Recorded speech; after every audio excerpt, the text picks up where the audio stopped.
The original Red Pill Show. Welcome to a brand new episode.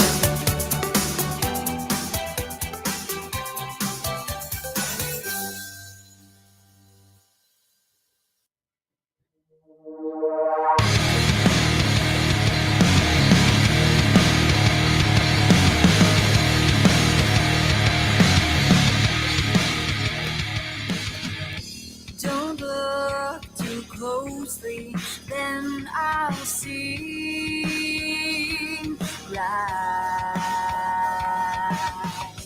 Defy me once and I'll be out of sight. Hey, don't look back and fly.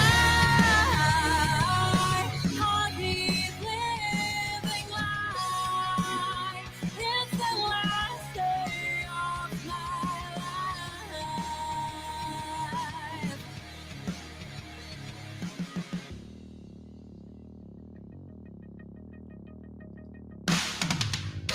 Don't make me stay and think I'll be nice. I'd rather fight and be the one who despises. Hey, don't look back and fly. Heartbeat living life. It's the last day of my life. Trying hard to pull me closer, fearing that I slip away. Notice that you're left with nothing but a memory.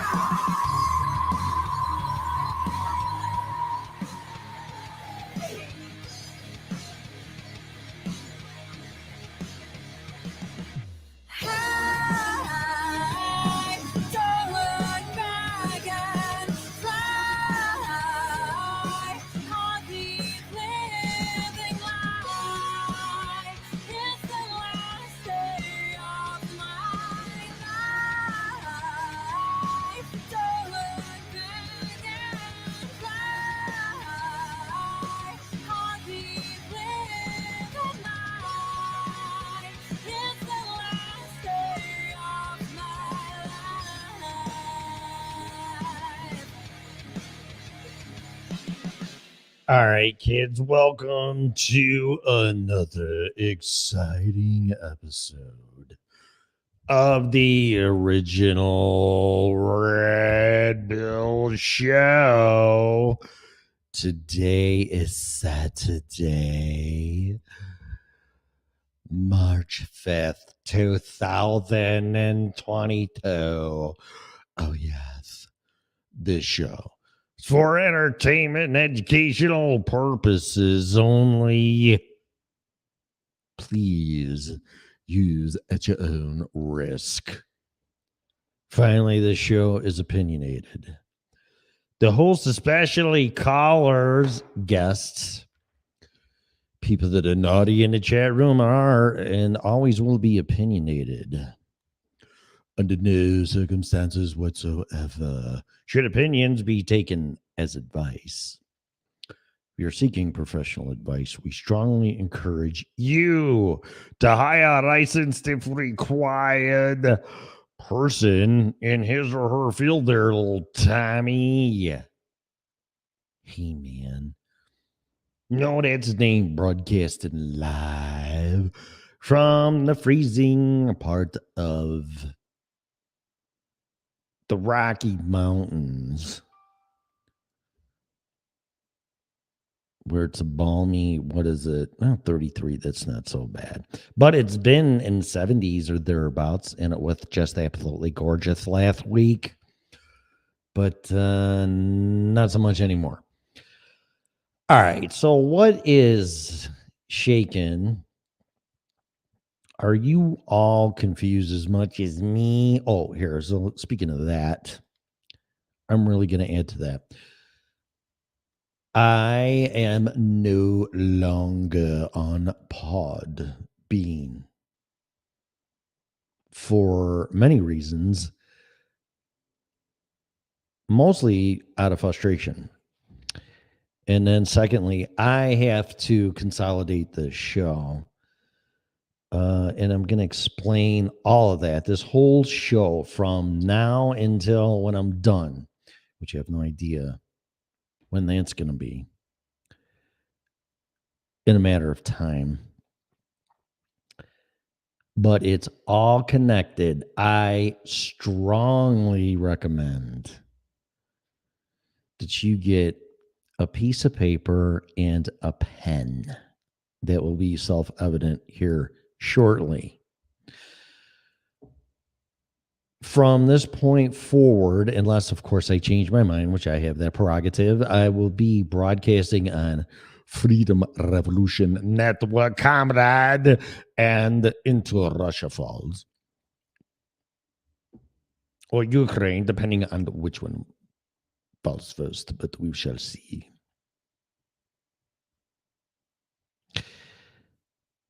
Freedom Revolution Network and Spreaker. I encourage everybody to listen to this show on Spreaker. Bonnie's done it, and the only person that's done it and participated in the chat room. And she gave me nothing but positive feedback. So it's going to be time before people get acclimated to it. I mean, hell, I might end up on just Spreaker. I don't know. But I need to explain myself, Lucy, just for a minute. I have been doing this since 2008. I have seen all kinds of changes, deplatforming, people that had all of their trust. I mean, hell, I can't even connect this show to my Facebook page without verifying my identity. And I'm like, what the fuck? I'm not trying to trade Bitcoin here. It's a stupid social network platform. How about my Mark Zuckerberg or whatever the fuck his name is and everybody else that's involved in Facebook? Why don't you prove your identity to me? I'm getting sick and tired. I'm getting on a rant already. I'm getting sick and tired of getting treated like a third-class citizen or country for that matter. It's like, oh, we need to see your papers because you might do something. Again, you might not do something. Although this violates all of your protected rights through the Constitution. But who needs that? We don't. We just go around that just by saying that you're now on a private entity or a private corporation. So you don't need any rights anymore. I didn't see an exemption or a condition in the Constitution that your rights shall not be infringed unless you're on fucking Facebook or work for a company or any other horseshit. Your rights, my rights, are my rights. They shall not be infringed upon. I have to talk to Scarlett, which I talked to her earlier today, about getting that woman that's a constitutional expert and lawyer on this crap. Because I'm tired of, well, except if. No, there is no except emergency powers or this or that or whatever. I mean, really not even martial law. It's like saying, well, you're a human except for these situations. What? Or you only can have a left arm if this is happening. Fuck off. I am so sick and tired of our rights getting trampled on. I'm just tired of it. And I have been listening to, now I haven't listened to X22 yet. It came up again today. I think Adam Curry brought it up, which I'm going to segue into that. In case you don't know who he is, I'll tell you in a minute. But I have been, I don't know, directed, drawn to, whatever you want to call it, to Glenn Beck. definitely resonating with this guy more than ever. Before, when I was seeing him in his blackboard and chalkboard and all that other crap, and all the caliphates, this and that, whatever, and everything else, and blah, blah, blah. Like, dude, you're crazy, man. I mean, it was enough for me to go, oh, okay, maybe. It was all scenarios and hypothesis of what he was saying. But I'll be damned if he was mostly correct. His time frame, and who can say, oh, well, this is going to happen, although it really sounds like a bunch of horseshit. It's crazy. This is going to happen on this day at this time, so get ready. Well, he even says, my timing is never accurate. And how can it be? There's too many variables. But I am not kidding. I mean, Glenn Beck is like, if you want, no offense to anybody, if you want the calm, cool, collected, matter of fact, be fair and reasonable, and also to the point of just being non-emotionally connected and reacting to what's going on, like some other shows that I'm not going to name because I like them too. It's nothing against them. It's just a different style in getting your message across. But I'm going to tell you something. Glenn Beck is just on fire. Unbelievable. I actually look forward when I get a notification from Spotify that, there's a new episode from Glenn Beck. It's like, cool. Well, that happened today when I'm sitting around because it's cold out. I can't ride my motorcycle. I can't go anywhere. For the first time in my life, I do not have a vehicle as far as a car or automobile, and I'm not getting one because I think it would be very stupid to do so.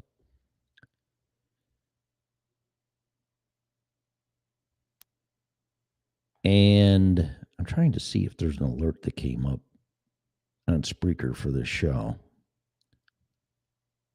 Oh, well. Maybe somebody can tell me. Maybe they can't. It's definitely on there, though. I think there's a live. You know what? I have to look at this. I'm sorry. Because now, since I got all my eggs in one basket with this and then Freedom Revolution Network, it's just like, let's see. We got to check this. I'm sure it's going to say that we're live. So just forgive me for a second. Yeah, so it says we're live. And I'm going to take this and shove it all up in your ass. Shove it on Facebook. I also opened up a Twitter account, Original Pill with the number 1, Original Pill 1. So I'm regretfully getting back on some social media, but here's the thing. So I listened to Glenn Beck today, and he had Adam Curry on. And I don't know if you know who he is. The name should ring a bell. He is deemed the podfather of podcasting. He's the one that invented podcasting with the help of Steve Jobs and the original version of the iPod and iTunes until Apple fucked all that up. And I mean that. I just wish they would have left that alone. And this is all going to tie together because you have it physical in your hand. I have an iPod Classic over there that the battery needs to be changed.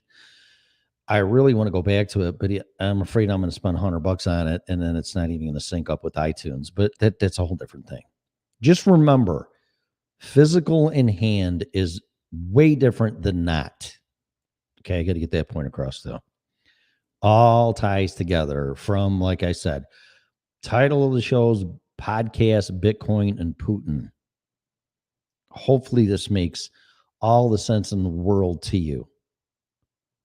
Or it might not, which, Tim, what the fuck are you talking about? Is like, well, then go listen to it 15 times. I'm probably sounding like Glenn Beck to you that he did to me when he's scratching on a stupid-ass chalkboard.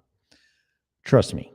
It will make sense if you think about it. That's my job, to make you think out of the box and see things coming. But To tell you when that's happening is impossible. I'll just say this soon. Okay. Soon. So I'm listening to Glenn Beck and Adam Curry comes around. He was also a VJ on MTV when it first aired. I am old enough to remember that. And I always get him confused with Alan Hunter, though. But Adam Curry. And there was like four: Mark Goodman, J.J. Jackson, Nina Blackwood, Martha, not Martha Stewart, Martha something. Anyway, that's about it. I was just fascinated and I could not stop watching MTV when they played videos. Hello? Regardless. So Adam Curry comes on and I'm listening to him and I'm listening and he's working on like the next phase or generation of podcasting. And I think he's calling it podcasting 2.0. I don't know. I encourage you to listen to the episode, which is the latest episode from Glenn Beck. And he said some amazing things, and I made some connections by listening to this. And then hopefully that's what you get out of this. Because just what he says or I say or Glenn Beck or Alex Jones or Max Kaiser, which we can't even watch anymore because Roku took off Russian television. I can't even watch the Kaiser Report anymore. I'm kind of pissed. It seems like every time I get into something, somehow, some way, it just disappears. Which leads into this too. So, I have heard and seen people that have put all of their eggs in one basket and thought their YouTube channel, it was just wonderful. It was great. Monetization, everybody was making money. YouTube's making money. Podcasters are making money. YouTube channel's making money. Person's making money. All of a sudden, bam, you're deplatformed for bullshit. Well, it's a violation of my First Amendment. Oh no, you don't meet our community standards. Therefore, the Constitution, you can just go wipe your ass with it and it doesn't apply. Excuse me. Yes, it does. I didn't see that clause or amendment in the Constitution. Did you? So here's my dilemma. Although Spreaker is monetized, depending on who you piss off,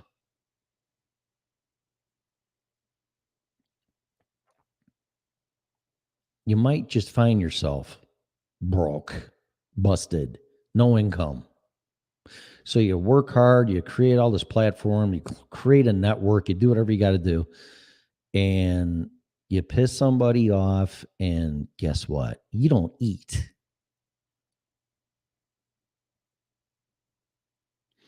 That's fucked up, man. So I've been thinking, what's the only way around this? Okay. What's the only way around it? Let's ask that question and let's go to the chat room because I don't have it open. I mean, I have it open. Hello. Hello, Bonnie. You're not on Spreaker? Shame on you. Okay. Total Vagabonds. TLO's in here. Kevin's in here. Okay. Casmiro. What's up? Welcome. All right. So answer me this. Riddle me this, Batman. In order for a person to get paid doing some stupid shit like this, what's the only way you can guarantee to get paid and nobody can fuck with you?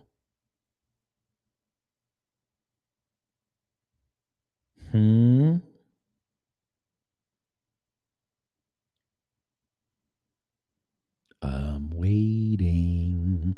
Hello, are we paying attention? Oh, you just watched the Glenn and Adam Curry? What did you think of it, Bonnie? I thought it was absolutely fascinating. I was like, Oh my God. This guy is so, Adam Curry is so on target. It's ridiculous. Yeah, the only way, so you know the answer to this because you listen to the podcast. So that's awesome. The only way a person's going to get paid, period, just period, regardless of doing this, no, not sponsorship. They can yank that from you too. The only way, yeah, no, I listened to that, Bonnie, and I was just floored because I'm like, Adam Curry, whatever. Used to be a VJ on MTV. He had something to do with podcasting. I really don't want to hear this shit. Oh my God. I'm tempted to listen to it again, because I'm sure there's things that I missed. But I did pick up on some things, and then maybe you can elaborate too, Bonnie, on things since you heard it, because I just thought it was amazing. Probably one of the best podcasts by anybody I've ever heard. I mean, just off the charts, because it made me realize some things. The only way that you're going to get paid to do this without having it being weaponized is Bitcoin. That's it. Bitcoin. There's going to have to be a something somewhere, donate to the show. That was a whole discussion too. Do I charge per episode? $5, $50, $100, this and that, whatever, or flat rated for $30 a month, or this or that, or whatever. And that would be in dollars. And then let's just say it's PayPal that is the processor for payments. And somehow, some way, PayPal gets pissed at me. And then guess what? I don't get paid.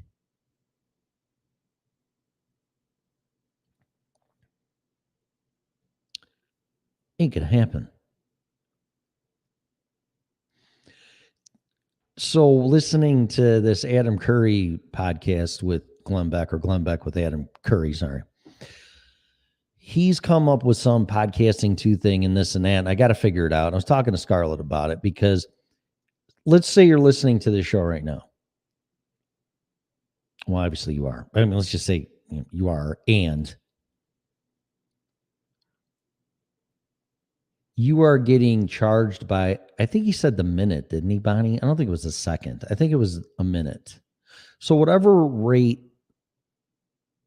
that it's set at, whether you decide or I decide or the network decides, you're going to be charged by the minute in Bitcoin to listen to the show, which is very interesting, because besides the demographics and reports of geography, which still don't even matter to me, all that stuff's irrelevant. Because if you don't like what you're listening to, you know what, this fucking show sucks. Click and you're gone. But if you're engaged and you're listening to it and you're a fan and you're hooked, then you get charged by the minute for Bitcoin. And I don't, it wouldn't be anything. I mean, fuck, I don't even, what would be fair? See, that's the whole thing. And what would market accept? That's what you have to figure out. I mean, I don't think I would pay more. Let's see, 2-hour show.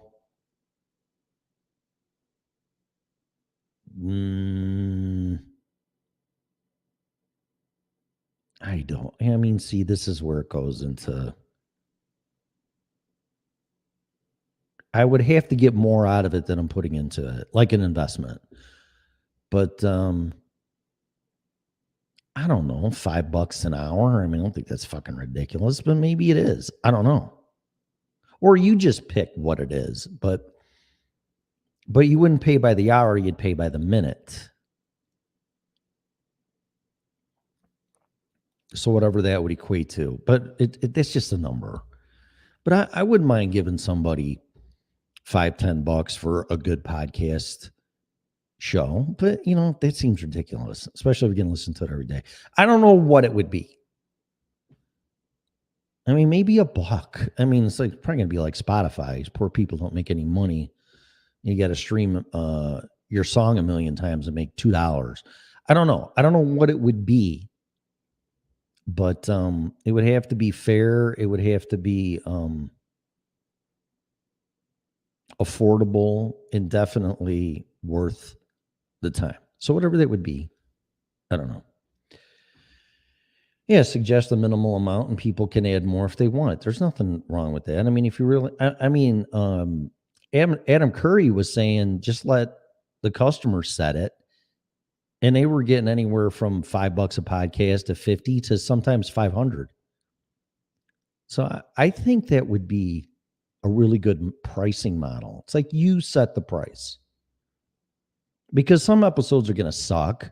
Some of them are going to knock your socks off. So I think that is fair. It's like, holy shit, man.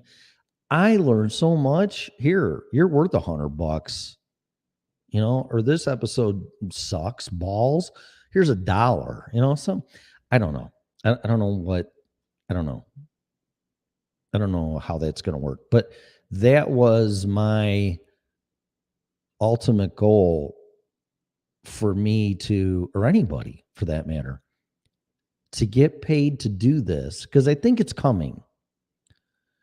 Podcasting is an amazing platform. And I'm going to get into that a little bit because it's very similar to Bitcoin. So now here's where this is going to go kind of down the educational road. I keep having people, oh yeah, we're going to bypass the banks. Fuck the banks. Just fuck the banks. It's like, and that's why they don't like Bitcoin. And Glenn Beck asked Adam Curry, can they stop Bitcoin? And his answer without hesitation was no, they cannot.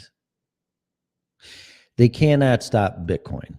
So you all the only way they can stop Bitcoin is if they shut the internet down. But then even then you can still do it through your cell phone.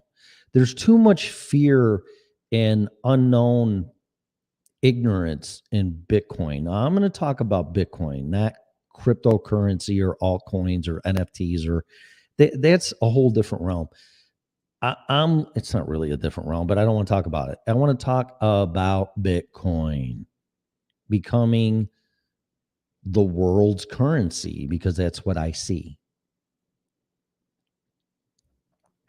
Not the reserve currency, not this, not that. The default currency. That's what I see. And the reason why I see that is because, here we go. People have been asking me about it because they don't understand it. Well, I'm afraid to do, I talked to somebody today about it. I'm afraid to do it because of blah, blankety, blankety, blank. I don't get it. So I'm going to explain it to you in simplest terms. So I accomplish my mission or job to explain it to you where you understand it. So, you know how podcasting, and I'm just going to use the original version of it when it was out on iPods, and you picked your favorite podcast and there's a directory on iTunes, because that's where it all started. iTunes. I'm not even going to get into RSS feeds, which is basically the address of the server where the podcast is, but I'm not going to get that. I don't want to get technical.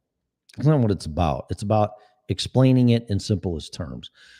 So you would open up iTunes, you'd plug in your iPod, and you would download, you would sync your music to your iPod from iTunes. Okay. And go from there. You guys are distracting me in this fucking chat room, so I'm going to get out of it. Or I'm just going to put something else up. Okay. Oh, there's Bonnie. Bonnie can distract me. Good. This would be better, Bonnie, because you're the only one that I know of that watched or listened to the interview.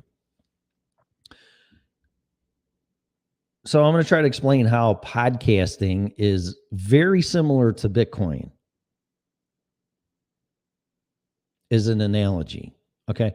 So you don't want to listen to mainstream media anymore. You're sick and tired of CNN. You're sick and tired of this. You're sick and tired of that. And you want to listen to a podcast. Well, I want to see what this guy has to say. So then you listen to their podcast, and so on and so on. It's an alternative or a parallel medium, I think Adam Curry basically said that.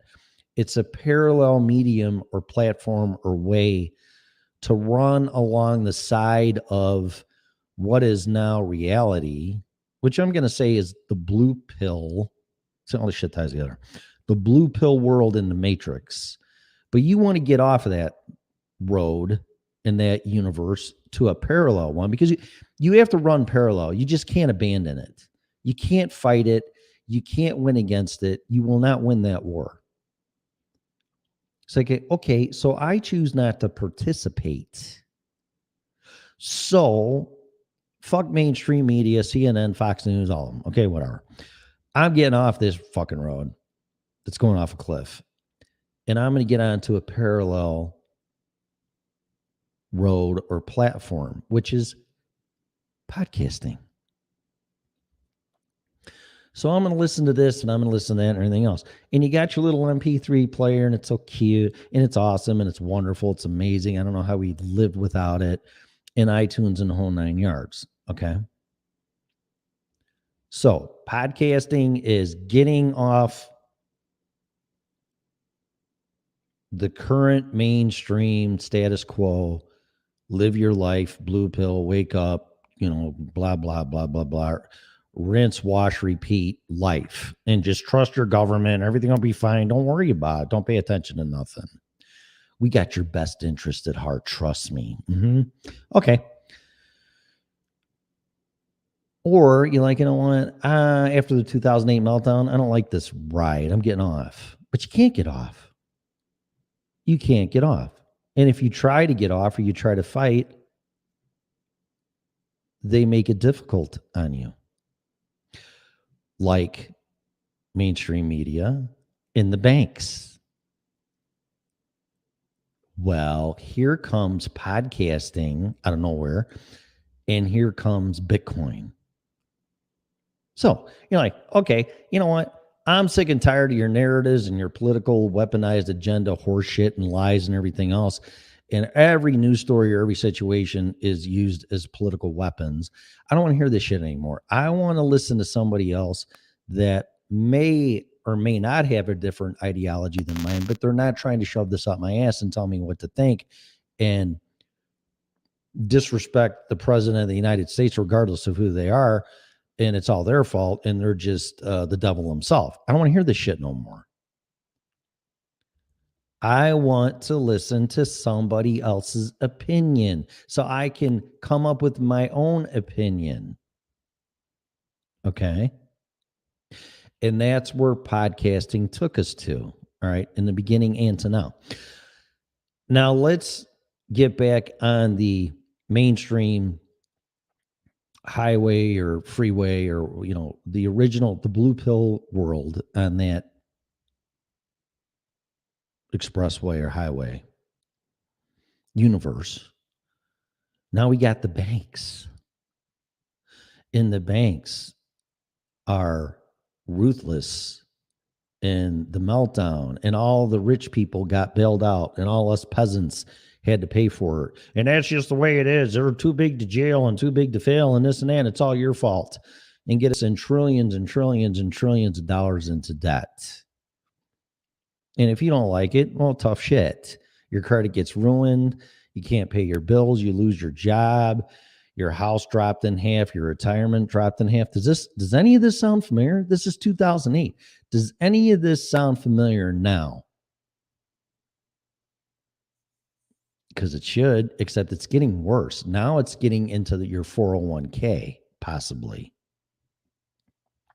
If your 401k is invested in any type of Russian assets or investment companies, you just lost a shitload of fucking money. But what do? You're told just to take the ride, hang on, don't worry about it. What else can you do? Shut up. We know what we're doing. We're the smartest people on the planet. Okay. So here comes Bitcoin, which was conceived and created or evolved is probably a better word from the 2008 meltdown. So we're told. So now you have a chance to get off that blue pill road to nowhere, just shut up and do what we tell you. And you're like, you know what? I'm taking this exit. Fuck you. I'm getting on the Bitcoin freeway, the alternate freeway, the parallel freeway. You can't totally break free from the blue pill freeway world, but you can get off and get on the alternate one, i.e., again, the mainstream media. Fuck this. I want to listen to podcasts. You got to do this. You got to stay in the dollar. You got to use the banks and everything else. No, I don't. I can get off the Bitcoin exit. See how that works? So now you're in podcast heaven. Whether you do one, you listen to them, it's like, this is great, man. I don't have to listen to all this shit and get it shoved up my ass and tell me how to think and everything else. I can listen to these people, and although if they are opinionated, it kind of makes sense because I've never heard this stuff before. I like it. Okay. So here comes Bitcoin. What the hell's that? Well, Bitcoin is essentially a digital currency that is not controlled by any bank, any institution, the government, anything. It is totally free market by supply and demand, and you can use it any way you want to. Period. Now, just like podcasts that used to be on your iPod player, because you have it in physical hand, Bitcoin is really here. Think of Bitcoin on your MP3 player, like your songs or podcasts. Okay. So that's Bitcoin. Bitcoin is your digitally formatted entity in digital form. So does it exist? Yeah, it exists, but is it physical? Not really. It's on a gizmo. Your MP3s and podcasts, which are MP3s, are on your gizmo. Okay. So there's something there, but there's not something there, but there is something there. Same thing with Bitcoin. I think this is where it gets confusing. Well, I don't even know what the hell it is. It's not even there, but it's there. You know what? It's there. Trust me. But now with streaming in the cloud and all this other horse shit, remember, you're probably hearing things like by 2030, by Klaus Schwab and the Great Reset, you're not going to own anything. You're not going to own a fucking thing. Why do you think they came up with the cloud? Why do you think DVDs and CDs and all that are gone? Well, there's probably quite a few reasons for that. Copying issues, this and that, and everything else. But you don't have it in physical possession. They don't want you to have anything, including a fucking movie, let alone a song. It's all on the cloud. Your company, listen to me. If you get anything out of this podcast, if you have your company file, investments, et cetera, on a cloud, go get your fucking head examined. Because you know what? In the blink of an eye, just like with Putin and sanctions, it's going to go poof. What happened?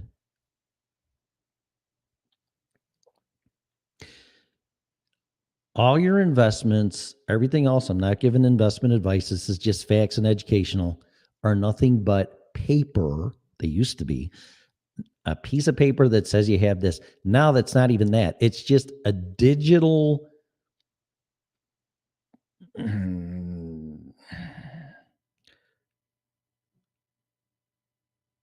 entity, I guess is the best way to put it, that says you have this in your 401k.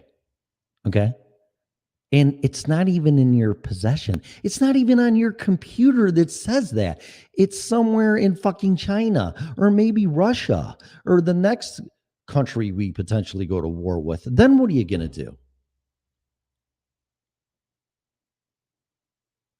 My dog ate my MP3 player. Oh my God. Oh, it's fucking hilarious. I love MP3 players. Oh my God. I wish. I was told that that's all coming back by my Illuminati acquaintance at the time. I don't know if that's true or not. It remains to be seen. I hope so.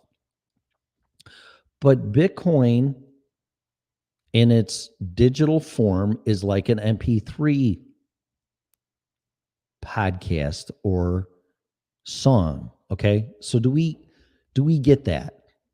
Do we get that? There's no difference. Okay. Oh, yeah, there is, because one's MP3 format and the other. I'm not getting into technicalities. I am trying to explain this to you so you understand it without talking down to you. And I'm not giving you investment advice. I'm trying to explain a technology to you. Because when podcast came out, it's like, what the fuck is this? This is so cool. How did you take a song and put it into digital format? It's amazing. That's so cool. So after listening to Adam Curry and Glenn Beck, I'm like, you know what? Podcasting / MP3s are no different than Bitcoin. It's the same shit.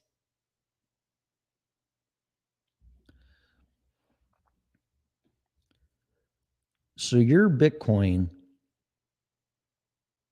we have to fast forward now with streaming and this and that. Well, you don't need an MP3 player anymore because we just don't want you to have that. So it's all on the cloud or Amazon Music or Spotify or this or that. So you're not going to have it in your physical possession. You're just going to be able to get to it when you want to for a price. See, like this podcast, you can download this and you have it. You have it in your possession. I'm not going to go try to take it back from you. I'm not going to try to do this. I'm not going to try to do that. This is formatted into MP3 and you can take it and do whatever the fuck you want with it. But I would love for you to keep it or share it. I don't really care. I'm not one of those people. It's like, oh, well, geez, you shared my show and I could have got 0.000000001 Bitcoin. Fuck you. You're ripping me off. No. That's not what it's about. So fast forward to today with MP3s, which really don't even exist anymore, but they do. The music's in the format, I'm sure still, or MP3 4 or MP4, whatever format it's in, it is now. So you can stream it. That I don't know. I'll admit when I don't know. I don't really care. It's not the point.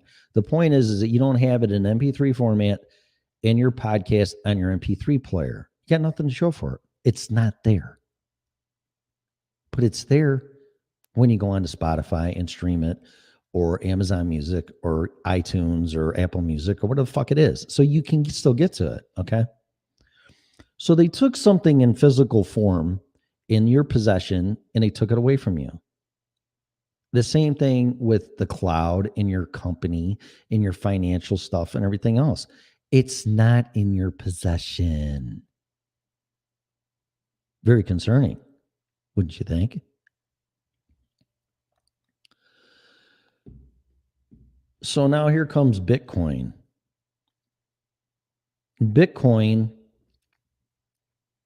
is like an MP3. Okay. Like a podcast, like a song. Now, just like in the beginning, you needed iTunes to interface with your iPod to get MP3s. In order for you to purchase and sell Bitcoin, you need to be on an exchange. Okay. So the exchange is like Coinbase, crypto.com, eToro, yada, yada, yada, yada. Okay. In comparison to the analogy I'm using, the exchanges are like iTunes. Okay. You can't do shit without iTunes. All right.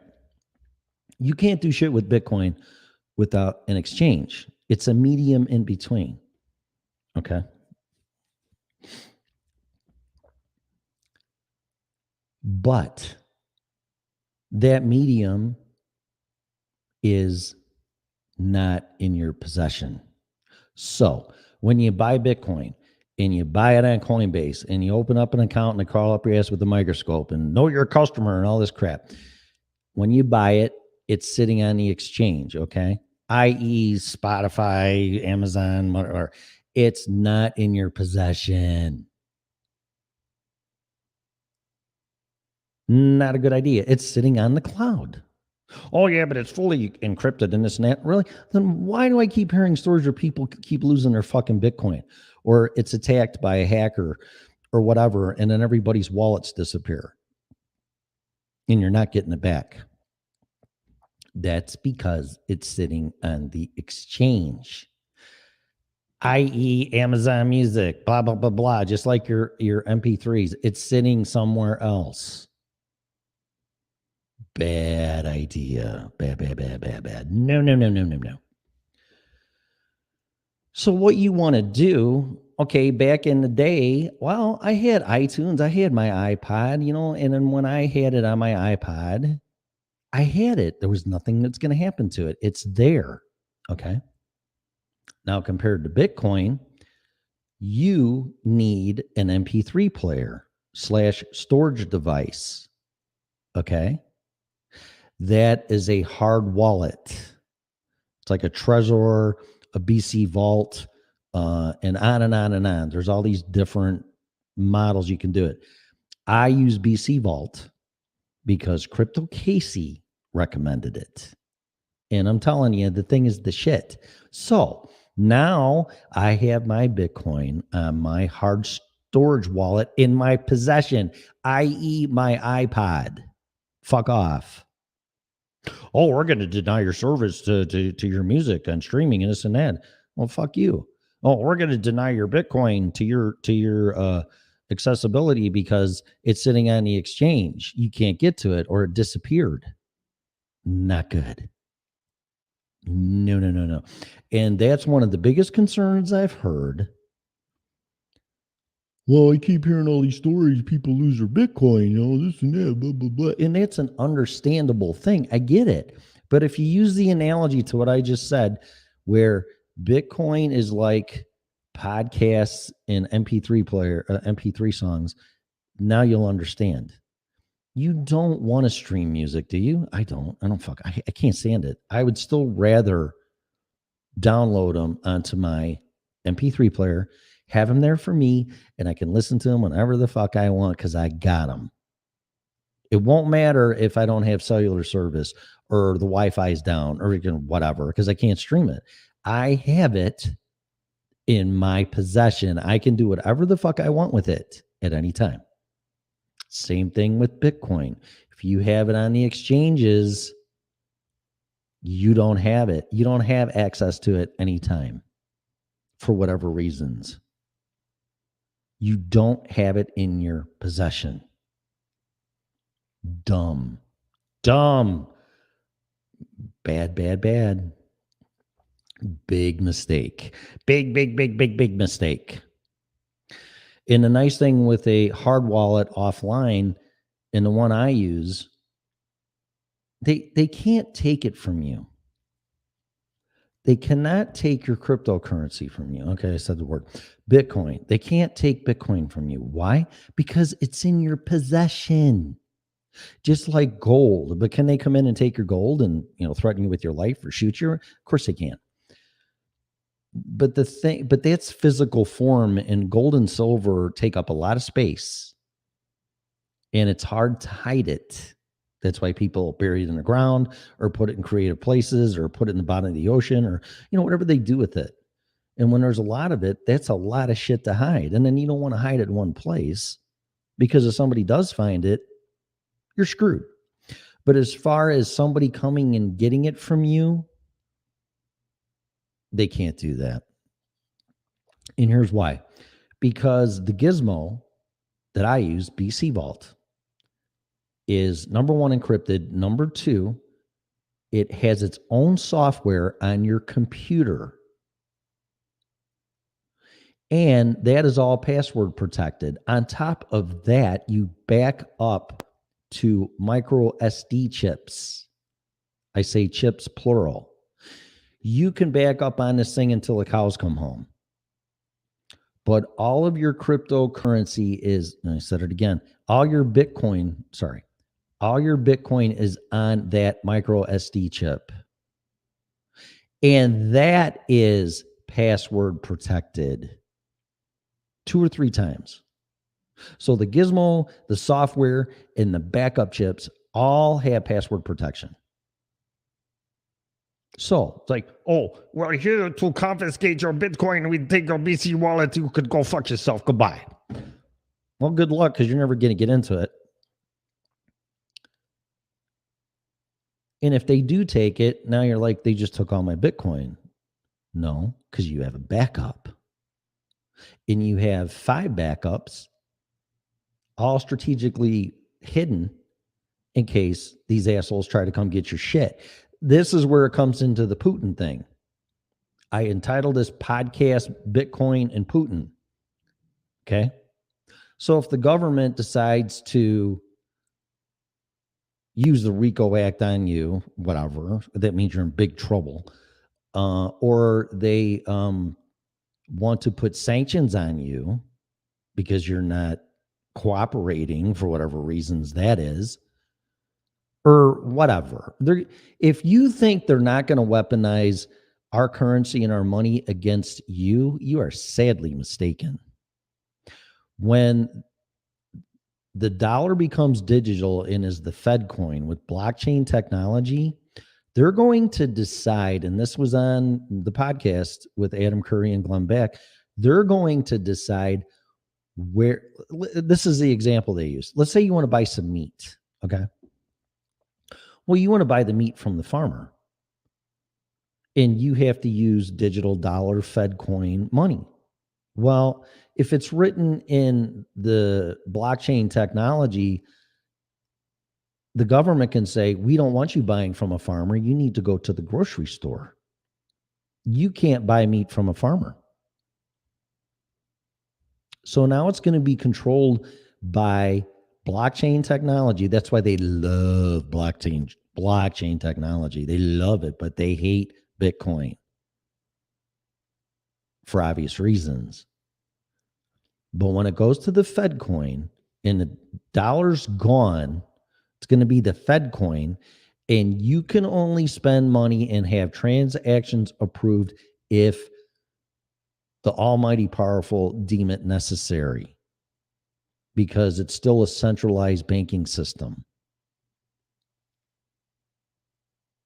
Listen to the latest podcast on Glenn Beck and other people. That's where this is going. There's going to be total financial control in where and who you spend your money with, unless the government tells you you can or you cannot. With Bitcoin, you can do whatever you want with your money. You have your freedom to spend your money how you wish. You want to buy from the farmer and they accept Bitcoin? Knock your shit out. You want to go to Whole Foods instead of Walmart? Fine. But if for some reason somebody gets out of hand, no, you're not buying from Whole Foods anymore. They pissed us off. You only can buy from Walmart. And then you only can buy so much based on your political affiliation, or based on whatever they decide. I.e., pretty much very loosely sanctions. Or you just can't spend your money at all because we don't want you to, because you really pissed us off. Because you talked about us on your podcast.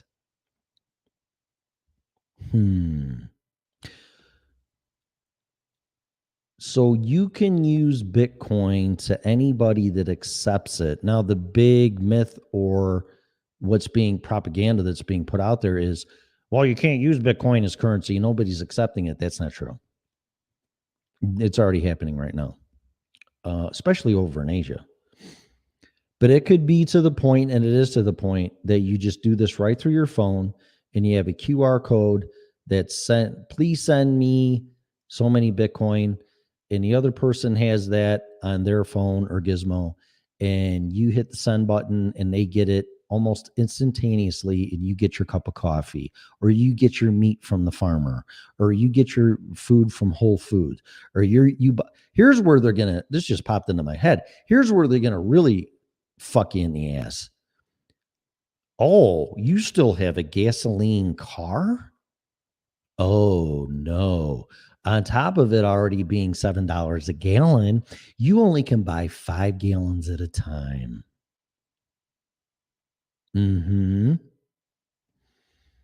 Because then that will manipulate demand on a false pretense. So they will be able to control the supply to a minimum because demand will be what they set it. That just popped into my head. That'll be, then I have no doubt that's gonna happen. I think to let it go to a certain point, maybe $10 a gallon, and then, well, you only can spend $50 a week. And that's your fucking problem. Nice. Or if you had Bitcoin gas station, you could fill that fucker up and you want to spend $1,000 on gas. Go right ahead. Or $100 or whatever. Your freedom of choice and your livelihood is going, it's almost like socialism. It's definitely fascism. There's no doubt about it. They agreed with that on Glenn Beck today. We are definitely in a fascist state right now. And I don't mean state. I mean state of. But people have like, well, I don't understand how I use Bitcoin. So I explained this to somebody today. And I said, okay, let's say, now this is not point of sale in front of somebody. That's usually just done with a phone, but I don't want to do that because a lot of people, are shopping online. So let's say you want to go to target.com and they accept Bitcoin. And you find this dining room set. It's like, oh my God, I love it. I've been looking for that. That's what I want. So you check out and you go to the checkout and the shopping cart and all that shit, and they accept Bitcoin. And it says, this dining set costs you 0.0000125 Bitcoin. Okay, please send. So then what you do is you go to your Gizmo, not your exchange. Don't do this with Coinbase and stuff. Don't let any of your Bitcoin sit on an exchange. You go to your BC Vault, get on your computer, open that up, click on the Bitcoin folder. That's what I'm calling it, account. Whatever. Click send 0.00001, blah, blah, blah. You copied and pasted the Bitcoin address from the Target shopping cart saying, please send me this amount of Bitcoin to this address. So then you copy and paste that address off the target.com webpage. You open up your software for your BC Vault, click on Bitcoin, click send, paste the address and how much is going there. And you should do this because if you fuck up a Bitcoin transaction, you're not getting the money back. It's a one and done thing. If anything, learn by your mistakes. I've lost $1,500 being stupid and learning all this stuff. Once you click that send button, it's gone. What do you mean I paid $10,000 for a dining room set? What the fuck? And Target may refund you back in dollars. I'm not saying anything bad about anybody or picking on anybody. I'm trying to make it clear. You cannot make a mistake with this type of technology because you are going to pay dearly, if not lose it all. And it's not going to be from security. It's going to be from being stupid or just one typo, one decimal point. Triple check everything. That's why I like copy and paste, because you can't fuck up, and even double check that. So then you put that amount in there and you click send, and then it says, are you sure? And blah, blah, blah, blah. And you double check everything and you send it and it's done.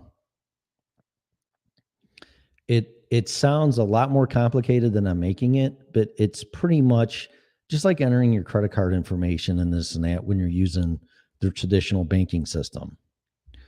It's pretty much the same thing. It's just a different way of doing it. And there's no middleman. That Bitcoin goes from your hard storage unit, BC Vault, to Target. Done. It's done. There's no middleman. There's no this. There's no that. And there's total anonymity. Not that that matters, but you'll get a record of where you sent Bitcoin and where you received it from. But it doesn't say who it went to. And they don't like that. They don't want anonymity because you're sending. They want to know what you're doing with your money. I want to know what you're doing with my tax money, but you ain't gonna tell me that. I didn't know the TARP money and bailout money went everywhere across the world. I thought it just went to help us stupid peasants. So I want my receipts where all my money went. And I'm not going to get that. So this is a very dangerous time we're coming into, because if you don't comply, you will die. It's as simple as that. And they're going to, quote, I mean, not literally, but they're going to kill you, but not literally. They're going to sanction you if you don't do what they say. I mean, just look at what's happening. Forget about what's going on in Russia and Ukraine and why and this and that. Just look at the methods that are being used. And if you are an enemy of the state, you are an enemy of the state. They are going to use any weapons necessary that are effective to win their war. So if they're going to do it to Putin, why wouldn't they do it to you? It's a good question. I don't know why they wouldn't do that to me. There'll be a day where you go, it could be a run on the bank, it could be the meltdown. There's a thing called bail-ins, and when another meltdown happens, your money's going to disappear out of your bank, because once you deposit that money in there, that's not your money anymore. It's the property of the bank. And a lot of people don't know that. That's from Max Kaiser and the Kaiser Report.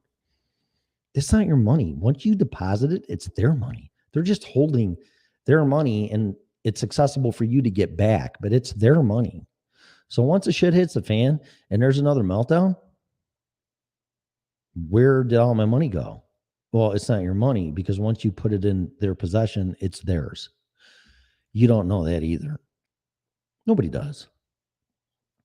What about the FDIC and everything else? Really? If there's that big of a run on the bank, there's no fucking way they can give everybody their money back because of fractional reserve lending. See, this is where your education, self-education needs to come in.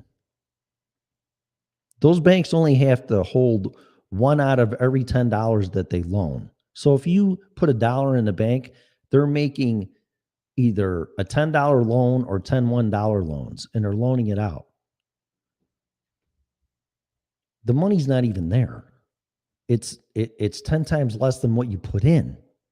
So if everybody goes for the money, it's not there because it's 10 times less than it was when you put in.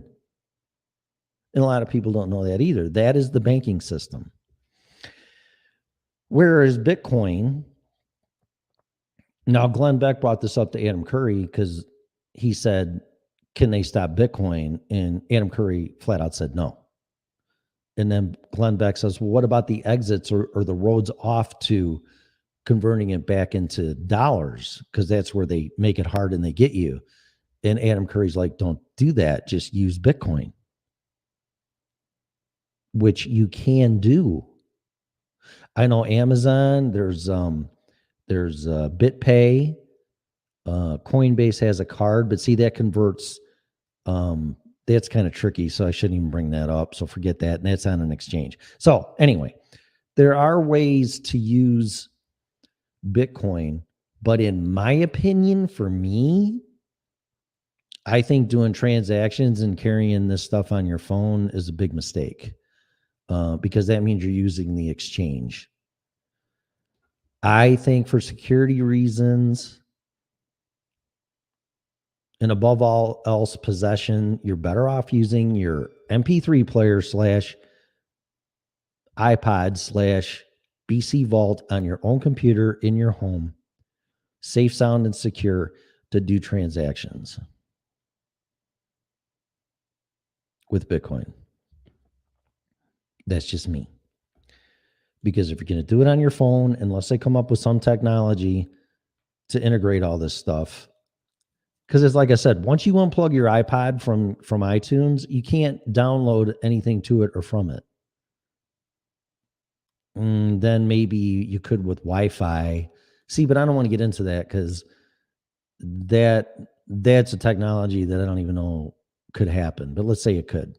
But you're getting somebody in between you and your Bitcoin transaction through just the Wi-Fi network, and I don't see that's a potential security breach. When you do it from your computer with your hard wallet to wherever you're sending it to, it can't be stopped. It can't be intercepted. It can't be changed unless they shut the internet down, which they may.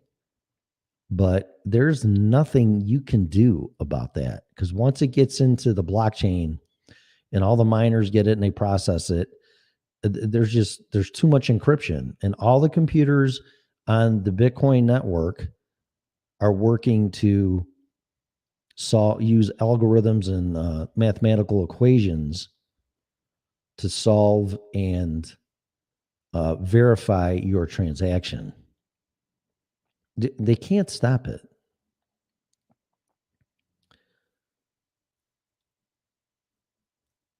Not to mention, Bitcoin cannot be printed or created or anything like that, so it's non-inflationary. And in fact, every 4 years it's halved, and I think there's only going to be 21 or 22 million Bitcoins ever mined or produced, and it stops. So the purchasing power, there won't be no inflation like there is now if we go to Bitcoin. You're not going to see stuff go through the roof and wages not be able to keep up with inflation, because there's not going to be any. The only true inflation is going to be inflationary based on, well, it costs a little bit more labor because we gave people raises and blah, blah, blah, blah, blah, blah, and now the cost of doing business is a little bit more just because of doing business, not because of printing money. Inflation is naturally occurring, but when it's created and manipulated by printing money, that's not good. That's been the demise of Weimar Germany, Zimbabwe, Venezuela. And inflation is not transitory. I don't give a flying fuck what Powell says, which he retracted that. Transitory. Yeah, that's like herpes is transitory. Okay. Yeah, no, you got it, man. You're fucked for the rest of your life. Same thing with inflation. The only way they're going to fight inflation is if they raise interest rates above the inflation rate, which we're being told is 7.5%. And all the experts are saying, no, they're lying to us. It's 15%. So we would have to overnight increase interest rates to 18, maybe 20% to stop or curb inflation, like Paul Volcker did in 1980 or thereabouts. We can't do that. That will kill us in paying our debt back.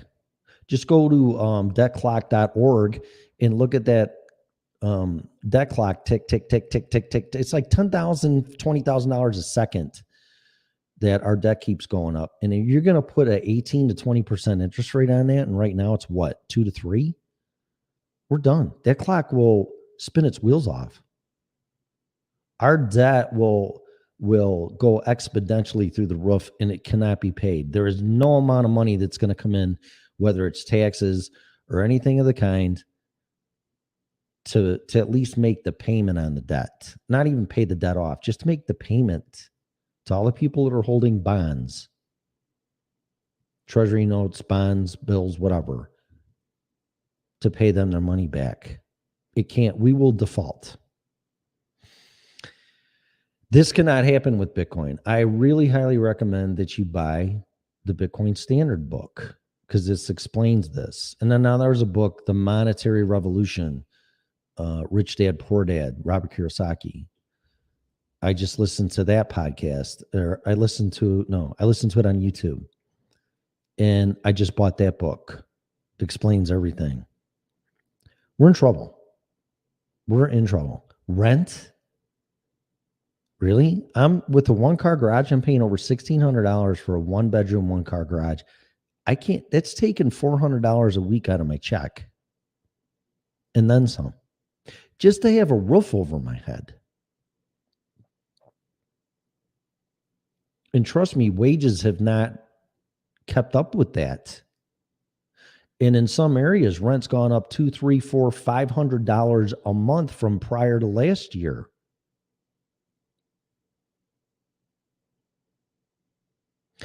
Inflation only benefits the government and rich people because the assets are inflated and go up in price. So it appears that they're worth more, but they're worth more in dollars, okay? And the government likes inflation because those dollars are inflated. So they can pay, let's say inflation goes through the roof and they got 10-year bonds they got to pay. And let's say it's $1,000. Well, $1,000 10 years ago had much more purchasing power. But now, since inflation, they can just rip off $10,000 or 1,000, whatever the note I said, like it's nothing. It's like, oh, here, that's all that is. Because now it's in the currency's been inflated. So that's why the government loves inflation. Rich people love inflation. What do you mean my house is worth $500,000? I only paid, or let's say to real rich people. Well, what do you mean it's worth $10 million? I only paid $5 for it a year ago. Yeah, because it inflated, because the currency is being inflated. You didn't make any money because that money lost purchasing power. But that's irrelevant because us peasants down here in the bottom of the food chain, those dollars, we're feeling that inflationary pressure because we're not making any more money with wages because all the rich people live on their assets and their investments. We have to earn the money in wages, but people aren't going to pay that. So you're fucked. Inflation goes up 20% this year. You can't go to your boss and go, I need a 20% raise. I'm going to tell you to fuck off. Can't afford it. Because wages never keep pace with inflation.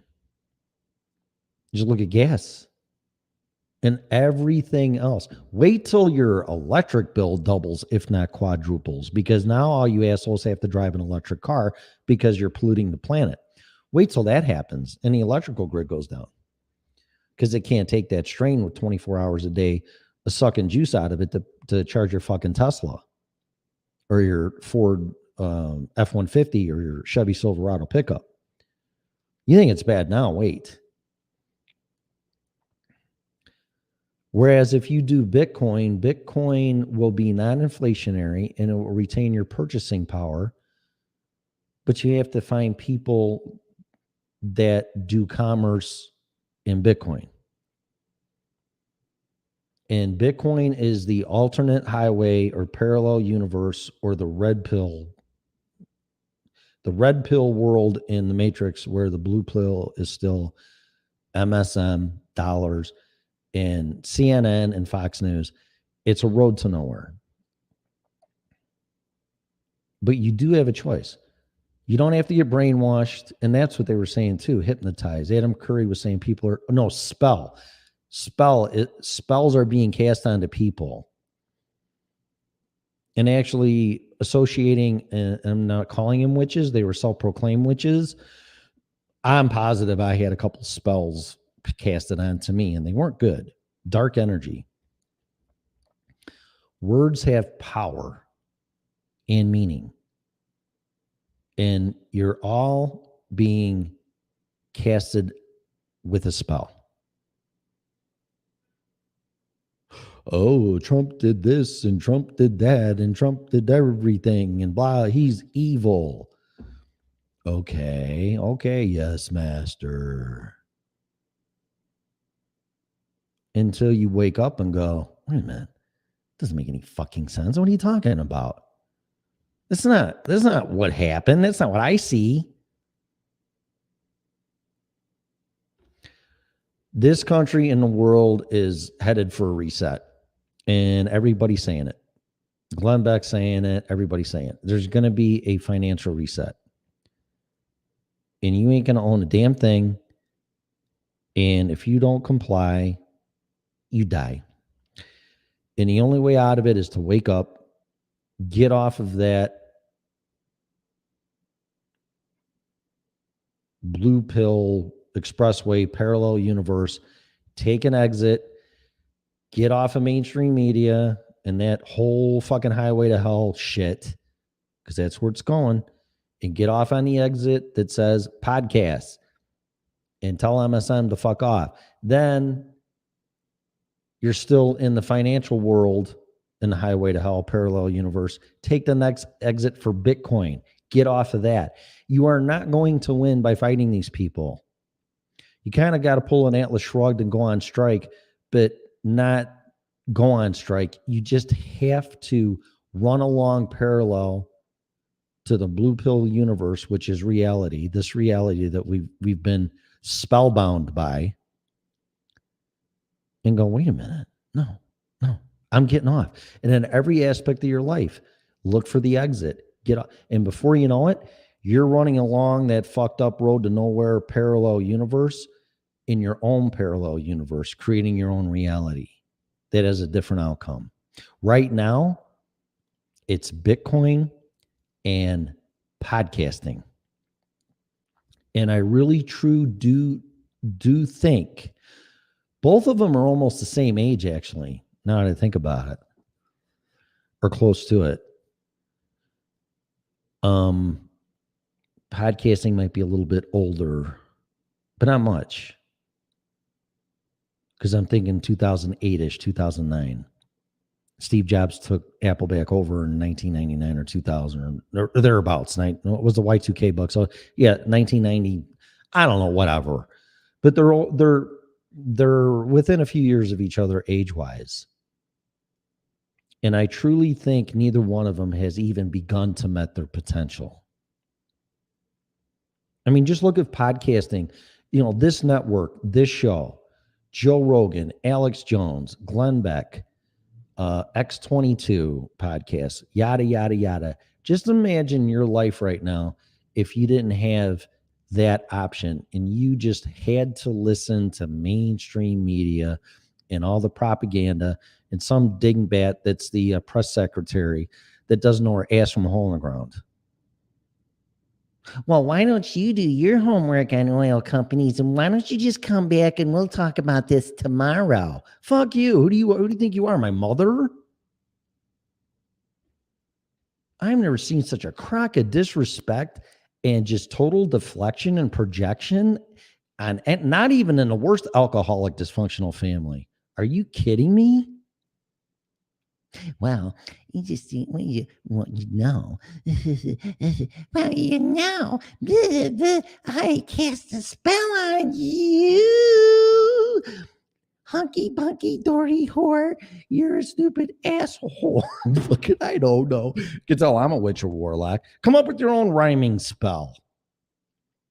That's what she's doing.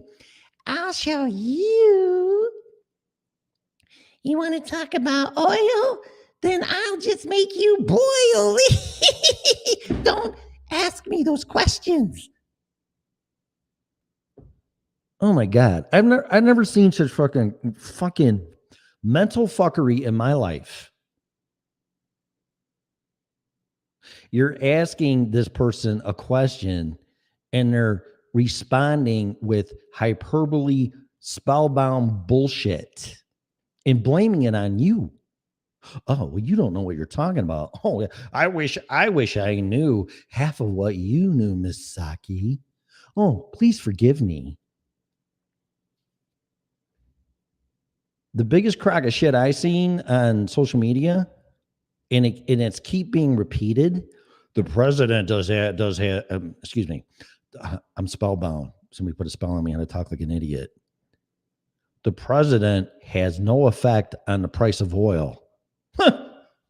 Yeah, no, not at all. No, you just shut down all drilling and pipelines in this country, which drastically diminishes the amount of oil and supply based on your administration, to save a couple fucking trees? We're going to burn oil anyway. What's the difference if we buy it from Iran or Russia, who is blowing the shit out of Ukraine and is funding their war machine because we're buying their fucking oil? We're going to burn it anyway. Why don't we just keep that money in this country and burn our own oil? And then Putin goes bankrupt. Oh, well, by the time we fired everything up, it would take a year or two. And it hasn't even been 2 fucking years. You shut it all down. Anyway, It's going to take 2 years to just get back up to speed anyway, so that wouldn't be a good idea. Mm-hmm. oh my God.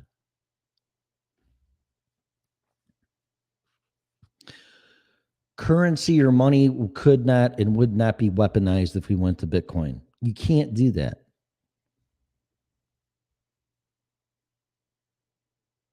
And if they're going to do it to Putin or Saddam Hussein or Gaddafi or anybody that causes problems and they get sanctioned, remember the term terrorist?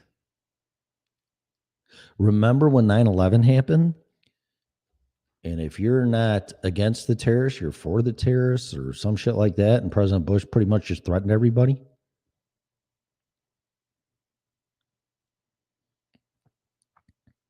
Then all of a sudden, I don't know, 10 years later, domestic terrorist pops up. And the first time I heard that, I go, here we go. Here we go. We're going to transfer terrorists to domestic terrorists. Now, if you're a domestic terrorist, you're an enemy of the state or the federal government or whomever.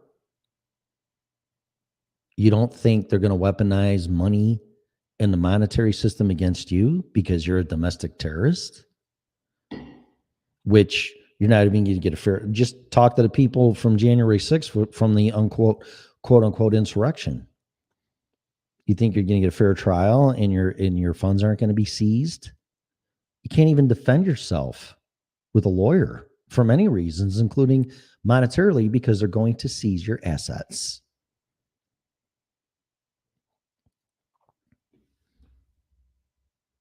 So do you see the trend? Do you see the terrorist trend? Do you see the sanction trend? Do you see the inflationary trend? Do you see the oil trend? Do you see the energy trend? Do you see the green planet trend? The only thing a green policy is going to do is cost you money, and that's why it should be called green. You can't have half the planet green and half the other planet doing whatever the fuck they want, other half of the planet. You can't have one half of the planet being green and the other half just doing whatever the fuck they want. That's not a green planet, and it's not sectional. It's either all or nothing. So this whole thing is a bunch of horse shit. And when you find a way to get off of the road to nowhere or the crazy train, then you're deemed something. I don't know. Oh, you're a conspiracy theorist. You're crazy. You're this, you're that. Non-compliance. You're not wearing a mask. You didn't get vaccinated. Boy, that's amazing how that just disappeared. Blink of an eye. And the midterms are how far away? That's just timing, Tim. You're being ridiculous. Okay. So anyway. So I'm going to stop the show, an hour and a half. I hope I explained enough. Podcasts, Bitcoin, and Putin, how all this is the same thing.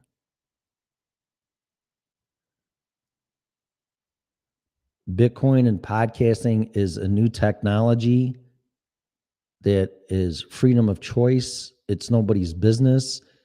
You have the freedom to choose to do who you want to listen to and why without consequences, Bitcoin's the same way. You have the right and freedom to use your hard-earned money the way you want to, not how you're told to do it. And that hard work and labor and purchasing power, because we've been off the gold standard. The only thing that backs up your money is your hard-earned labor. And now you're going to have to work more hours and work harder, 10% more, because that's what they say the inflation rate is, give or take. 10% harder to work in your labor and your time to pay your bills. And then you're going to be watched and frowned upon if you don't spend the money the way they want you to. Excuse me? That's none of your business. As long as I'm following the law and feeding my family and paying my bills, it's none of your goddamn business what I do with my money. It's none of your business where I invest my money. Again, if it's all legal, unless you're a member of Congress and you can do insider trading, but we peasants can't do that because we'll go to jail. Just ask Martha Stewart on that one. Don't do as I say, do as I do. Another spell. There's another spell being cast from Congress. And you can say what you want because it's going to destroy. We are emulating the Roman Empire so closely, it's not even funny. It's not even funny. Do your homework on that. But it always ends with financial ruin. And it's always because of an out of control spending, warmongering, taking over the planet under any guise deemed necessary to win all wars. Beyond a shadow of a doubt. And the people that suffer are the peasants. But there's something you can do about it. You can listen to podcasts, you can buy Bitcoin, and wait for the next technology to come out, because it's going to come. Because I still believe in God. I still think God is protecting this country, but every day that goes by, because we're turning our back on him, he's turning our back on us, and we're going to be another Sodom and Gomorrah. He's just going to let the walls, there won't be one stone left standing on top of each other when everything's said and done. But God-fearing, God-centered people have a free will and a free choice. And if you don't do that, you're going to be destroyed. And trust me, coming from a person that's been destroyed, you don't want any of that. I'm already there, guys. I have been wiped out. Everything has been taken from me. I don't own a fucking thing. Bankruptcy, divorce, loss of a business. And that's just monetary stuff. Family, friends. I am where you're going to be. So I'm like in a time machine here, and I fast forwarded, and it's like, if you don't do this, you're going to be exactly where I'm at in my timeline, in my universe, which is the same. But you have a choice to run on a parallel universe that is going to benefit you and all of us eventually as a collective. But right now, we're all being casted with spells. And people that are lying to us, misleading us for all selfish reasons and world dominance because they think they're better than us. When they're no more than a big fat bunch of bald fat motherfuckers, and they think just because they become successful because they lied to us in what technologies are available and burning fossil fuels and made a gazillion fucking dollars and made software programs and operating systems for computers, and now they're experts in world health and fucking vaccinations. And the amount of money doesn't matter anymore. It's about power. We know it's God. They think they're God. They're not God. There's only one God. So become a disciple. Do something. Don't become Neo. Swallow a red pill and watch for the exits to get off of the crazy highway of reality that is reality for all of us. But there is a parallel reality. It's not a different reality. It's just a parallel one to this one, but one and the same, but you're not being spellbound or controlled. And you can get off this ride, but you're running out of time. And what do you got to lose? Because once they hit the reset button, everything you've worked for, which is going to be the failure of the currency, is going to go to fucking zero. And if you don't have income or your savings or your 401k, you're not going to be able to, well, my house is paid for. Okay, well, how are you going to pay property taxes? How are you going to feed your face if you're in the dollar? If you're into Bitcoin, well, then I think you have a pretty good chance of surviving, more so than being at the mercy of these people, because they just don't give a flying fuck. I think that's pretty clear. And trust me, again, being destroyed by family, loved ones, employees, everything, the whole 9 yards, you can't believe it because it hasn't happened. To some of you, it has. So you get it. But the ones that hasn't happened to, you're like, no, that's never going to happen. Like, okay, right. Because there's some greedy, sociopathic, schizophrenic, psychotic people out there, and they'll have a smile on their face when they push that button to destroy you financially. Because now they got one up on you, and there ain't a fucking thing you can do about it. And you don't want to be there because you trust them. And I'm sorry, you can't. You have to find ways in people in an inner circle, the people you can trust. And I'm going to tell you something. That circle is becoming smaller with me. You're going to have to really prove to me that I can trust you.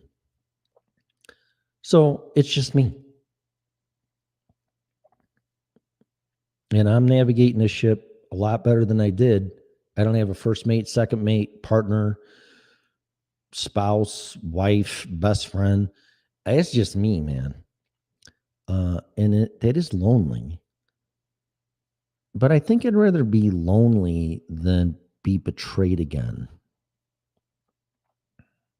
Because here's the thing on betrayal, and I'm going to shut up. Oh, just get over it, and this and that, and forgive. It's like, okay, well, if that was the case, then treason wouldn't be punishable by death. So, and this is going to come out with people committing and being convicted, charged and convicted with treason, which the penalty is death. Remember that. Well, just forget about it and move on, or get over it, or forgive them. Oh, for committing treason? How can you trust somebody that has commit treason, which is the ultimate level of betrayal? Answer me that. And I would be more than happy to apply your answer to my situation.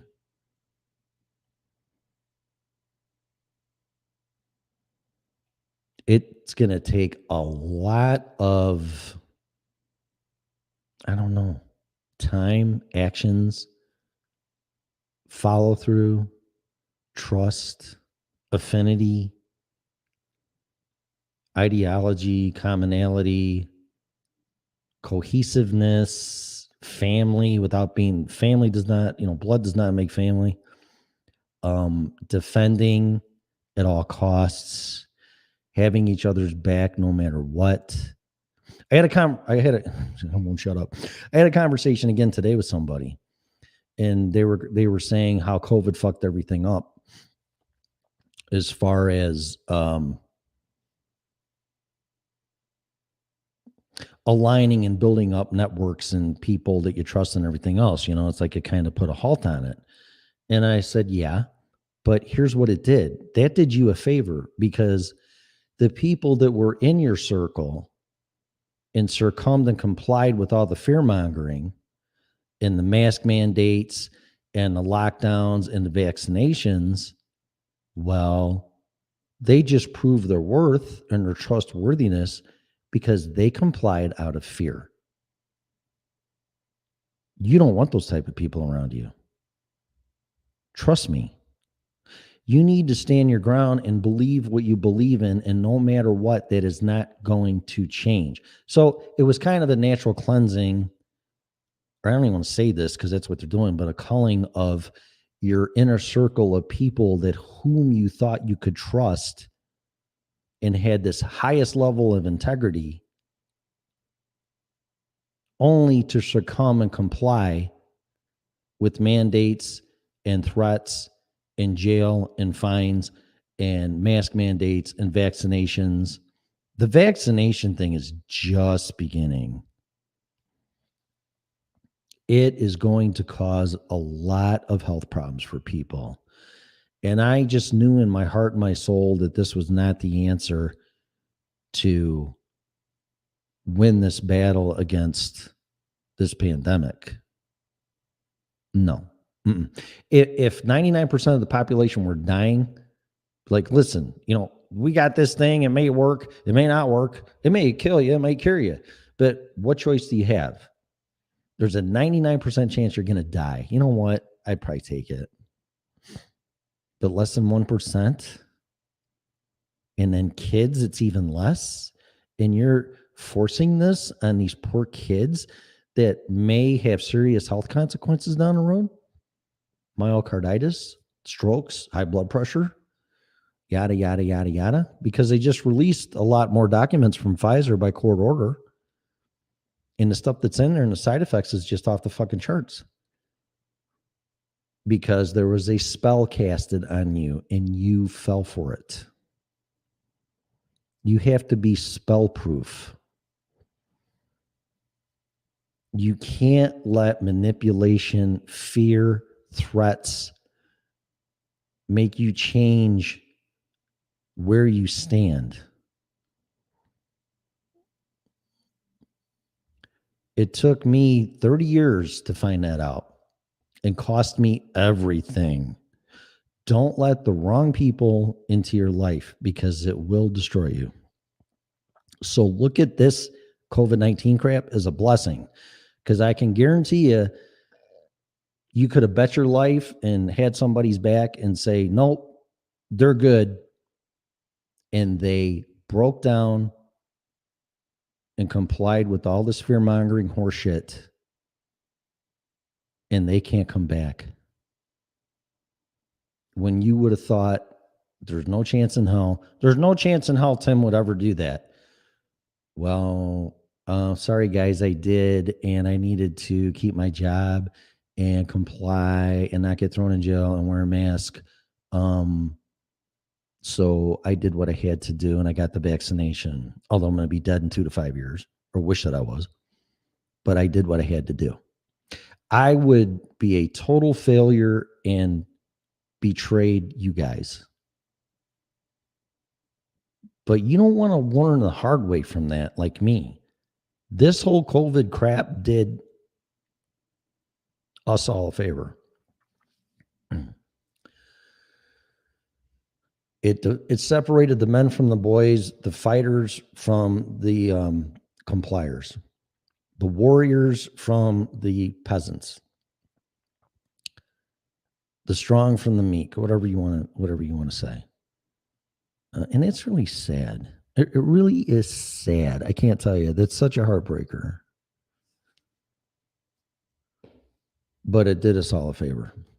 And the people that are non-compliant stood their ground at all costs because they knew it was the right thing to do and didn't bend to all this pressure are the ones that are going to make it. But I don't know what they're going to do to the ones that made it. I think now they're just going to try to financially destroy us. But you do have options. So listen to people like Max Kaiser, Robert Kiyosaki, Glenn Beck. Read the book, The Bitcoin Standard, again. Crypto Casey on YouTube. Do your homework.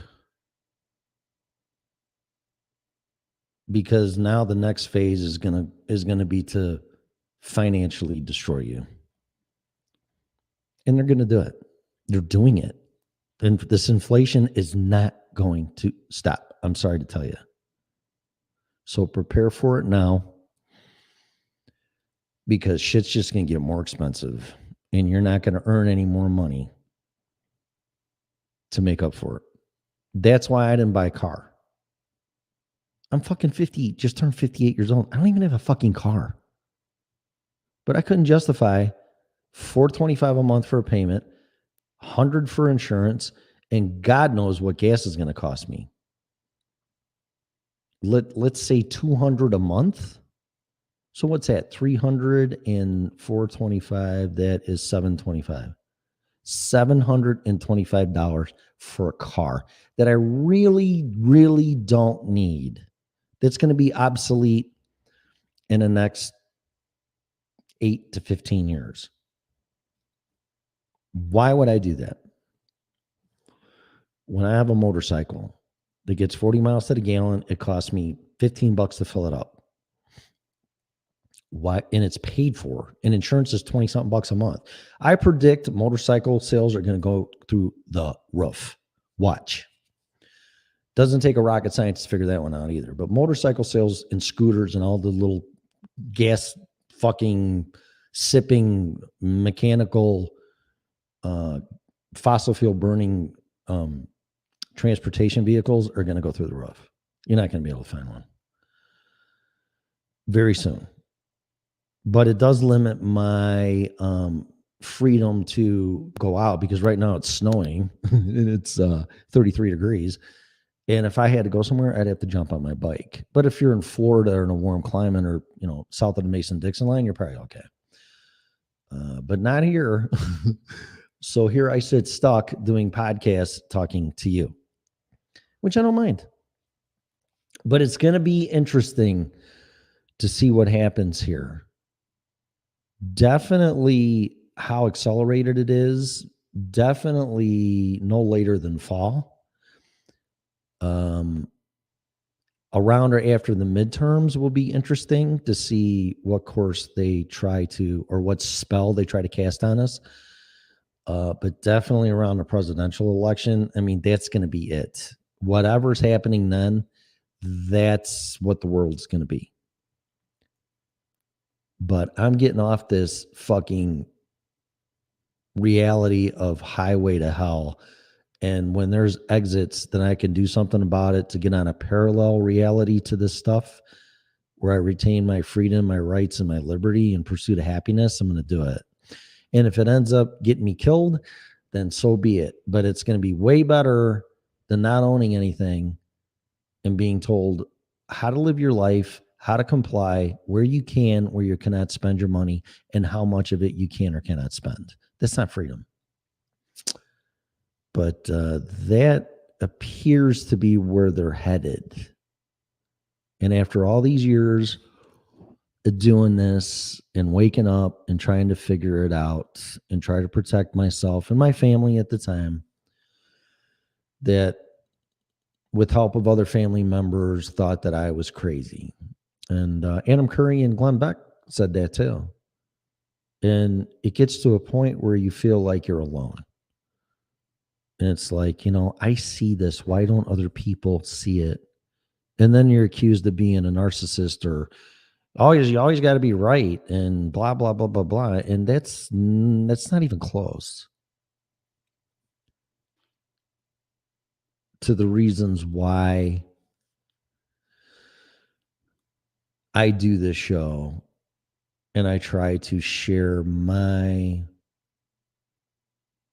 perception on what I see. And the older I've gotten and the more experience that I've had in things that have come to light, because you see things in a different way after you wake up. And I don't like what I see. I actually see finally a goal to what these people are trying to do, and that's to financially destroy us. The entire planet, except them, which they made money off of our backs and cast spells onto us and lied to us. And now that That's not enough. They want to make sure that they retain all that power. So they're going to hit the reset button and they're going to have you right by the balls. So be very careful.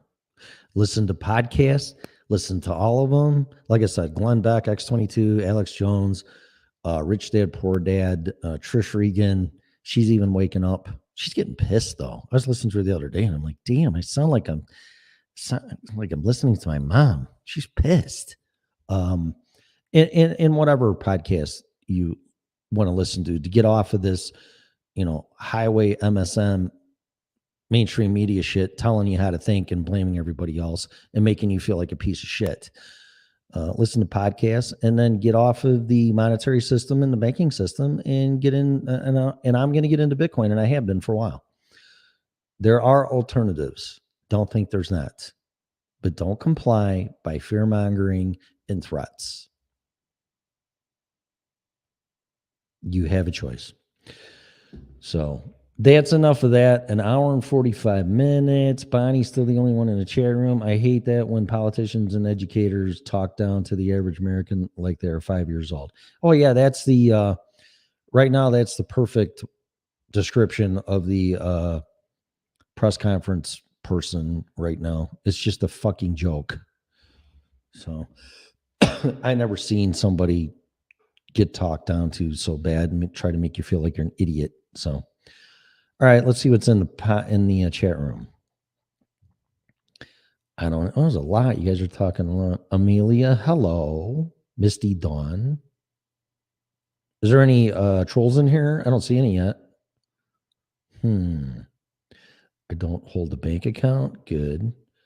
Everyone moved their 401k to alternate or small community banks or credit unions. Yeah, that's what Glenn Beck was saying. And Adam Curry.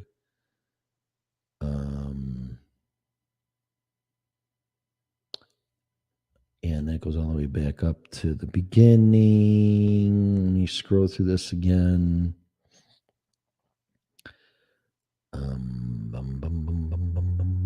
That's a good point. They do not want you to be domestically capable. They want you to be domestically dependent. Yes, very true. Great show, Tim. Have a great weekend. Thank you. Really, it was a good show. I hope you understood it, because these revelations came to me after listening again to the Glenn Beck show today, and the guy's just on fire. And then listening to Adam Curry, and it also came up with actual options for monetization for people doing podcasts to get paid without getting demonetized because you don't meet community standards, which is a bunch of horse shit, which is Bitcoin. You just got to come up with the model and how you're charging for it. And Adam Curry obviously solved that. So it's coming if it's not here already. But I talked to Scarlett and told her about it, and she looked it up. And I think that's the way to go. You guys decide what you're going to pay to keep this network and keep us on the air. It's in your hands. And that's where it should be. It should always be in the hands of the customer. Being a former business owner for 20 years, the customer's not always right. I don't give a flying fuck who you are. You're not always right. Just because you bitch doesn't mean you're right. If you have a point or you're dissatisfied, then you're right. But if you're just going to bitch to get a discount or some free shit, no, you're not right. Customer is not right. Sorry, doesn't happen. But, happy birthday. Thank you, Bonnie. Appreciate that. Yeah, it was a few days ago. But, yeah, thank you. Yeah, we're all going to be on mopeds and skateboards and fucking bicycles. These people get what they want, and you're going to be stuck. So, I am content and will not worry about something I have no control over. I just need to react to my situations with smarts and patience. Yeah, well. Yeah, but that sounds like China and all the oppression and human rights taken away, and you'll be happy, or we'll beat you until you are. So there you go. I don't know. This is the United States of America. So not some third world country that dealing with a bunch of communists, fascists, and apparently a bunch of witches and warlocks that are casting spells onto us and using fear tactics. That's not you're not going to make me afraid. You're actually going to motivate me by telling me what I can't do or what I should do, or if I don't do, then this is going to happen. And if it goes against the will of God and my constitutional rights and Bill of Rights, then it's not happening. Sorry. You got the wrong fool. All right. So hopefully you got something out of this. So share the show. I hope you do see the connection between podcast, Bitcoin, and Putin, which is pretty much the weaponizing money, the sanctions, because they're going to do it to you too. They're just trying to figure it out. So be very careful. All right. So that's it. Thanks for listening to me. Please share the show. I will be on Freedom Revolution Network and Spreaker.com. So all the people in Podbean are like, what the fuck happened to Tim? And for you guys that were on Podbean, if you somehow communicate with them, going, where the hell's Tim at? I've been saying I'm going to Spreaker, and they probably didn't pay attention or didn't listen. Maybe I should cast a spell on them. I'll try that next time and scare the living fuck out of them. Then maybe they'll comply. But yeah, I'm here on Spreaker to stay, and that's it, and Freedom Revolution Network.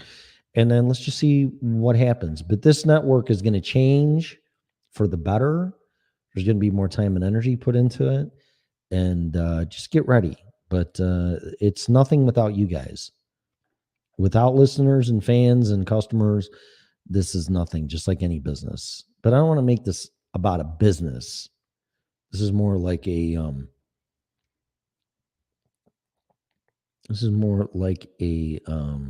what would you call this? Be very careful.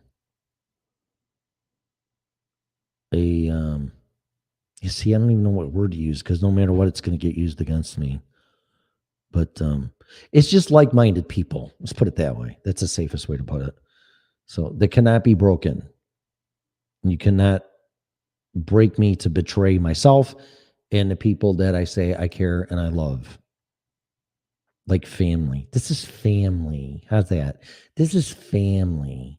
Our own little fucked up, dysfunctional, conspiratorial family. How's that? Okay? So there you go. And we have plenty of company, but we're all just woke up. We're woke, or not. I don't like that term either, no. But we're awake, I guess. And some aren't, and some never will be. And those are the ones that aren't going to make it. So that's enough of that. I don't want to beat this with dead horse anymore. Thanks for listening to me. Please share the show, and it might be on tomorrow. All right. So have a great night. You have been listening to the original Red Pill Show.